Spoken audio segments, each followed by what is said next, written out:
I, 38F, met my friend Dave, 42 male, about 4 years ago in an online gaming forum. During the entire time we talked, I became friends with his wife Brenda, 43F, and he became friends with my fiancée Mikkel, 38 meters. I live by the rule in a relationship that if there is conversation that I wouldn't feel comfortable showing my significant other, then I don't need to be having that conversation. At no point did Dave ever cross a line with me, nor was there ever inappropriate conversation. This is important. About a year and a half ago, summertime, Mikkel got a big promotion and we hosted a fun weekend-long celebration at our home. We invited Dave and Brenda, who live 5 hours from us, and this was the first time we actually met them in person.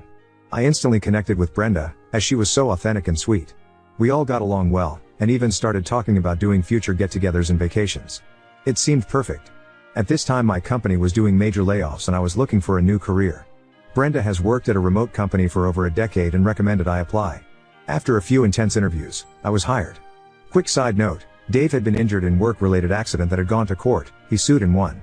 He was permanently disabled because of the accident and can no longer work at his profession. That, along with a large life insurance policy from his parents, he is financially set for life. He stays home and raises their daughter Leah, 5, while Brenda does her remote work from the house as well. So, a little over a year ago, during the fall, a few months after the celebration weekend, Dave and Brenda were getting ready to take their daughter Leah, 5, on a vacation. Before they left for the airport, Dave said he needed to talk to me. It was urgent, so I stepped away to take the call. Dave then told me he had literal, why nobody else to talk to this about, and was deeply depressed, and needed to confide in me as a friend. I really wish he hadn't. He told me that the night before he had gotten into a huge fight with who he calls his best friend, Rachel, 41F. I had heard about Rachel but never met her, and didn't know too much about her, to be honest. What I did know, Dave, Brenda and Rachel had been friends in college, approximately 20-year-long friendship. She had visited at Dave and Brenda's house several times over the years, and that Rachel allegedly had been in a string of bad relationships of which Dave had to bail her out financially a few times. That's about it. Here comes the information that I wish Dave hadn't told me, as it has completely changed how I view my friend. Dave told me that Rachel confessed to him the night before that she knew he was attracted to her. Yes, she is gorgeous. Dave said he has always been attracted to her physically, but mentally her personality, specifically her shallowness, was a huge turnoff for him. Some unkind things were said about Brenda letting herself go since having Leah, which disgusted me. He then said Rachel confessed that she is frustrated with her never-ending chain of bad relationships and wants to finally settle down. She knows he is wealthy and can give her the life she feels she deserves. She wants him to leave Brenda and Leah, move to Rachel's city, buy her a large house, and let her be his trophy wife. I choked back a laugh at this because I literally thought it was a joke. Seriously? She admits to not being physically attracted to him. Okay, who says things like that? But knows she can satisfy him and he can give her the lifestyle she deserves. She just demands that he has to completely cut off the life he has now, including all friends and family, and be with her. What is worse, Rachel has been planning this for literally years. Sitting in their home, eating their food, drinking their wine, holding Leah, laughing with Brenda, all while planning this. I was floored. I asked what Brenda thought of all this. He said he didn't tell her. I asked him how Rachel took it when he told her to F off. He said he didn't. He doesn't want to lose her as a friend and he even considered her proposition. I felt sick. I told him I was shocked, and to me, even if he decides not to take Rachel up on it, this is a betrayal to Brenda. Dave explained that while his and my conversations consisted of gaming, stupid memes, and planning potential couples vacations, his conversations with Rachel were emotional and raw. They spoke for hours on end, every single day, while he was caring for Leah, and while Brenda was working in the next room. Okay, you stop. He asked my opinion, and I told him he has two options, either leave Brenda, or completely break off all contact with Rachel and focus on his marriage. But since he asked, in my opinion Brenda needed to know. Especially since she considered Rachel a friend, and knowing that Rachel wants to screw over Brenda and Leah. Seriously, typing this disgusts me. After the call ended I told Mikkel about it. He was as shocked as I was, but asked what I was going to do. I just sat there trying to digest what I had just heard. Dave, Brenda and Leah went on their vacation. During this time we didn't communicate. When he got back he told me that he had cut Rachel off, but refused to tell Brenda about it. Okay, fine, whatever. I don't agree with his action to not tell her, but it's not my life, not my relationship. He asked for advice and I gave it. I told him that in my eyes, he had betrayed his wife, whether physically or not, and I still felt that Brenda deserved to know. Almost immediately I felt myself pulling away from Dave. My image of him was damaged. When I interact with Brenda online for work, I'm professional and friendly, but it's painful keeping this secret. However, as time passed I began to think that perhaps this was over. Dave had just made a stupid mistake and was just thinking about what could be. He didn't actually leave her, right? And most importantly, he cut Rachel out. Dave and I began talking a bit more. I actually thought maybe things can go back to the way they were. Since didn't actually physically cheat, maybe it's best that Brenda doesn't know, for her own mental health and happiness. Maybe we can move past this. So many thoughts going through my mind. So many ways of rationalizing this. The mental gymnastics were Olympics level impressive. Then about a month ago he drops the bomb. He tells me that Rachel and he are talking again. She allegedly begged him for forgiveness, and cried that she is going through another horrible breakup and needs his friendship, or else she doesn't know what she might do. He said he is going to keep her at arm's length, but she needs him. He will just be there for her a little bit, but it won't be like it was before. Oh holy night. To my chagrin, love that word, as the weeks pass he begins to mention her more and more. I tell him I don't want to hear about her, and when he keeps going I finally snap and tell him not to mention her to me at all. I'm so pissed that he is talking to her again, and that he doesn't care about how me knowing this is putting more guilt and strain in my mind, especially when I have to interact with his wife. It's completely unfair that he told me about his situationship with Rachel, knowing that I consider Brenda a friend, and that we work together every day. I've begged him to tell Brenda about it. She has the right to decide if she wants to stay. And most of all that he is actively still friends with a woman who wishes hurt and pain on his wife and little girl. How do you sleep at night, sir? Dave still talks about planning vacations together with Mikkel and I, but I don't even respond. Honestly, I don't see how I can sit at dinner with them and keep quiet, especially if Rachel were to get brought up in conversation, and a special, why if wine is involved. And let's be honest, there will be wine. I have one of those faces that speaks my mind without saying a word, which is why I do better working remote, versus client facing. I dread the day when if either Dave or Brenda say that Rachel is coming to visit them again. I can pretend it won't happen, but let's be honest. Dave is a complete moron who managed to somehow miraculously prevent his marriage from going up in flames, only to soak himself in gasoline and open the door to the walking, talking, gorgeous yet shallow lit match. Reddit, help me. I want to cut him out completely because I am so disgusted by his actions, but I know Brenda will be upset and drill me about it. Especially since they have been planning a trip to Europe for next year and wanting us to come. Should I just tell her that we had a falling out? Should I find a way to hint to Brenda not to trust Rachel? I didn't even want to know any of this, and I'm so pissed that he dumped this on me. We were friends, but not that type of friend. As for Brenda, I would want to know if I were friends with and playing host to a girl who wanted to steal my husband, and the father of my child. But I'm also concerned about my job, my livelihood. She's been with the company over 10 years and I've only been a year. I've kept this secret from her for so long. If I say something, can it affect my employment? Should I just pull away from them and when asked make some lame excuse like I am too busy? Edit, I wanted to clarify a few things. When I say friend I mean we are more than mere acquaintances, but we aren't besties. I've always been closer to Dave than Brenda strictly because he's the one who I game with. However, Dave and I never had deep conversations before he unloaded this secret on me. We talked about low TR, Harry Potter, going to festivals, and eventually us joining them on vacations. We haven't so far. Money was too tight for us to join them before Mikkel's promotion, and before I was given this job opportunity, so vacations were something for the future. We've only ever met once in person, for the promotion weekend last summer, but have continuously made plans to visit, or meet up in the city. Due to funds and other hiccups, the plans always fell through. Our friendship was something that we had built to get away from the stress of life. Lighthearted and meant to be fun. As for Brenda, she recommended me for the position at her work but I had to earn the position. She isn't my boss, but she definitely has seniority. Before the conversation with Dave, I had high hopes for Brenda and I becoming closer and us all being good friends down the road. Unfortunately, since this happened last year, I have kept my distance and didn't nurture my relationship with Brenda. I have no proof. The conversation where he told me everything was over the phone, and I didn't record it. Plus I'm in a two-party state, so I think I could get in trouble for that. If I tell Brenda it will be my word against his. And if she goes to him, he can deny everything, or even try to spin it against me. This is where I worry it could affect my job. My job is my biggest concern at this point. I do not want to lose my job. I don't want my job to become awkward. I would love to be able to give Brenda a heads up about the situation, but also I can't afford to lose my job. I cannot stress this enough. If I knew I could warn her without harming my own situation, I would. It may sound like my mind is made up, but it's not. I just wanted to add those for clarification and hopes that there is something that can be done. Update 1. I mentioned that I would wait until after Thanksgiving to make my decision as I didn't want to ruin the holiday for Brenda and Leah. During that time I decided that if I lose my job then it would suck, but I know I can get another. I have to do what's right, and what is also best for my mental health. Yesterday with Mikkel's support, I sent out a group message to Hem both saying hope you guys had a happy Thanksgiving. To my surprise Brenda replied with yeah not so much. I asked what happened, and she said that Rachel's mom was in the hospital with pneumonia and Dave went to be with her for moral support, and that she was left hosting alone. Dave didn't reply. Mikkel told me that this was the perfect time, and he would support me whatever I chose to do. So I sent I'm amazed how forgiving you are Brenda. I don't think I could be so chill. Dave replied with? But Brenda immediately called me and I put her on speaker. She asked what I meant and I said after what happened last year. With Dave and Rachel. Before you guys left for vacation. She told me to go on, and that's when I knew he had not in fact told her. So I told her everything. I also told her I was sorry, and had tried to convince him to tell her, but that I didn't know if anything more had happened, so maybe there is a chance to fix this. I told her that since Rachel was back in their lives, I assumed they moved past it, maybe since they've been close friends since college. She seemed eerily calm, and said something like, "Oh no, Rachel never went to college. She met Dave online about 10 years ago. She's never been to college or even had a real job." She asked if there was anything else.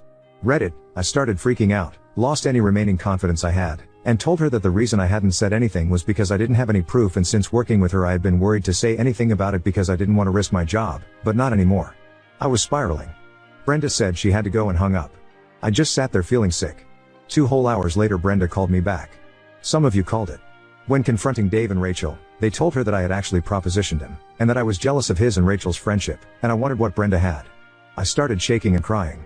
At this point Mikkel interrupted her, and said he had heard parts of the original conversation. Not all, but enough to know that what I had told him afterward was the truth. She tried interrupting him but he cut her off. He said that this had been tearing me up and he was sick of it. He wished her the best, and hoped she could remain professional at work, but after this call he wants Dave out of our life for good. Then he hung up. About 30 minutes later I got a text from Brenda. She apologized for us being dragged into this, said she's mortified that I know, and says Mikkel didn't let her finish. She was just telling us what they said, and then she drops this epic bombshell. She already knows what's up, and has since last year. She just had no idea until then that I knew. Y'all get cookies if you call that, BTW. She says the way he acted last year on the vacation, like a heartbroken lovesick puppy, was a huge red flag, and she felt deep down something wasn't right with him and Rachel. As soon as they got back home she started digging, looking through his computer, his phone, and iPad. It's not just Rachel, there's more. She's the only one he's met up with. None of the others wanted him in person, just his money. I asked if she's okay or if she's worried about Dave coming back, but Brenda said she already has a lawyer and has been spending the past several months getting her affairs in order. She was going to give him the divorce papers after Thanksgiving, but with him abandoning them like that, she instead took advantage of his absence to change the locks and start packing his stuff. My information along with her lies just made it easier for her. This chick is so much more badass than I knew. I don't know if changing locks is legal, but good for her I guess. She apologized again for Dave and I told her I was sorry I didn't say something earlier. She told me that if she didn't already know about Dave, and hadn't read a lot of our messages, which she said were pretty boring, ouch lol, she probably wouldn't have believed me. It was an impossible situation. I told her that if she needs to talk we are here.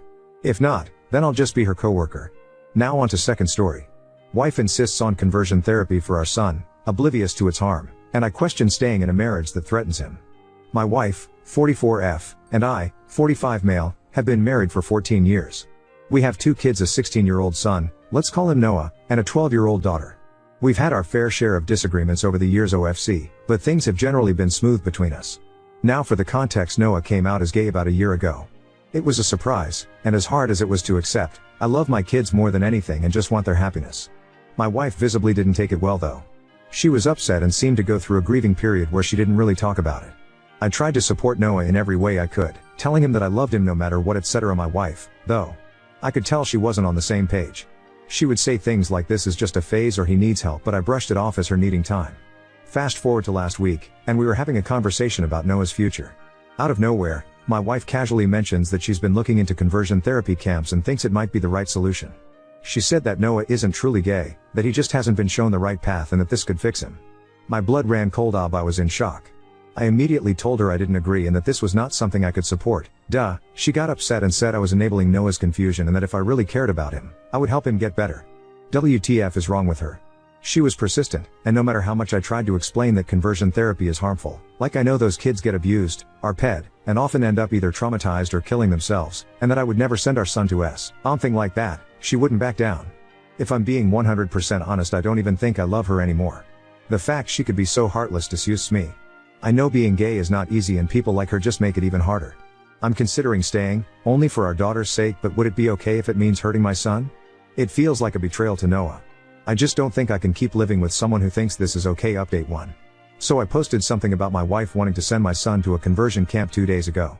First of all, some people told me to show her videos and documentaries about what happens there, but this argument has been ongoing for more than a week now. I've showed her things and she won't budge. Really bad update if I can be honest, so let's get into it. All of you told me to try to get him out ASAP. Y'all were definitely right, so yesterday I took the day off and went to see an attorney just to get some info about divorce etc. But after what happened I'm 100% sure I want a divorce ASAP. Yesterday I went to pick Noah at his school and as many of you suggested we had a long discussion. I basically told him his mom and I may be getting a divorce because she wants to send him to a conversion camp but I can't accept that. I've talked with her many times and I told him I'll probably go through with it. He looked really hurt, my heart broke all over again, but was very understanding and thanked me for standing up for him.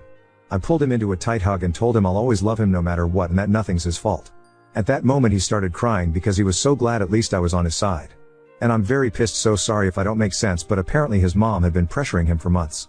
She planned dates with girls to try and fix him and he had to lie by saying he was going at a friend's instead. She was saying he needs help and as much as she loves him he needs to get his condition cured, etc. I feel so bad because I've been so oblivious to all that and I failed to protect him for all that time. How do you make your 16-year-old son go through that? So when we got home yesterday I can't lie I was furious and confronted her right there and then.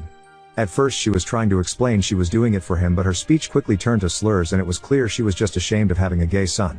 In the end I told her I went to see an attorney and that learning all that just confirmed that I want a divorce. She got really angry, calling me a delusional disgrace. We argued a lot and at some point Noah tried to separate us but my wife punched him multiple times. She was saying disgusting things like he is a dirty fag T and that it's all his fault we're getting divorced because his filth corrupted me. My daughter who was prob in her room came to see what all that commotion was about and was rightfully horrified and quickly called 911 when I told her to. Long story short the cops got there and took her away. She was very reluctant to go because she was not in the wrong and they needed to let her go. I explained everything to my daughter and she doesn't want anything to do with her mom anymore. RN I'm in the hospital because my STB ex-wife broke my rib while I was restraining her. I should have probably went as soon as the cops took her but my son was crying, with a black eye and split lip. They are checking for any concussion. And obviously the only thing I cared about was to comfort him because I can't even imagine what it can feel like being beaten by your mom for being gay. I'm planning to file for full custody OFC and my kids don't want to see her ever again anyway.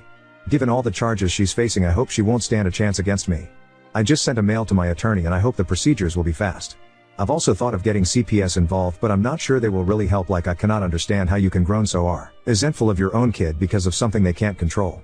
Even I had pretty strong opinions about it, but as a father it is my role to unconditionally love my kids and so I learned about the topic and changed my way of seeing the world for him. It took some time grasping it but I never doubted 1 second the love I have for my child. I thought it was the same for my wife. Visibly not oop, she's pretty shaken and confused, but she seems to understand the gravity of her mom's actions. I'm so sad she had to be dragged into this mess as well. Good on you for protecting your son, and for your daughter calling police, but there is no way he can safely be around her ever again. Oop. We've got a house that is under both our names, and he didn't have a prenup. People have been telling me to change the locks and throw her stuff out, but I just don't know if I can do that. If I can I'll either go back to my parents with the kids or rent an apartment in the meantime. Update 2. The kind words were overwhelming. To all the trolls saying this is fake, God knows I wish it was. Maybe I didn't make much sense because I was extremely shaken, so I apologize if that's the case. Now, for the update. It's been difficult ever since, but don't worry, this is not a bad update. First of all, I was able to get an emergency custody order. I'm very, very relieved because many of you warned me about how people can have their kids forcefully taken by those conversion camps, and I'm relieved that she can't do that anymore. I'm still overly anxious and only leave my son alone when he's at school. I've instructed all the teachers to make sure no one but me approaches him. Thank God my boss has been understanding on the matter. I've been granted the exclusive use of our house as well, so I've changed the locks and installed security cameras. Many friends and family members, from my side of course, have been visiting often, to give us both emotional support and safety. Many of you also advised me to document every injury that my son and I sustained. Fortunately my son didn't suffer a concussion, so I took plenty of pictures and gave them to my lawyer, and she has also taken my son's and my daughter's testimony. Given all the charges my wife is facing, child abuse both physically and emotionally / neglect / endangerment, assault and battery, hate crime and domestic violence. Yeah, it doesn't look very good for her. Our lawyer is confident that I will 100% be granted full custody. She also said that it's likely SP's attorney will recommend that she gives up her parental rights, given the overwhelming evidence against her. Also T's very likely that my son and I, possibly even my daughter if she asks for it, will be granted a restraining order against her. My lawyer has told me CPS involvement will only strengthen my case, as they are thoroughly investigating everything. While we're still waiting to get the court date, I am feeling highly confident and relieved for the first time since all that shit happened. I've gathered tons of overwhelming evidence against the toxin, thanks to that person who came up with that name. I'll keep everyone updated, and thank you again for all the advice and support my kids and I have received. I honestly don't know how I could have gotten through this without all of you. Y'all just saved a family, be proud. Please also take care of yourself op, you need to be 100% for your children. Oop, We've already started therapy, both as a group and individually. I know Noah is having a rough time, but it seems he'll be alright.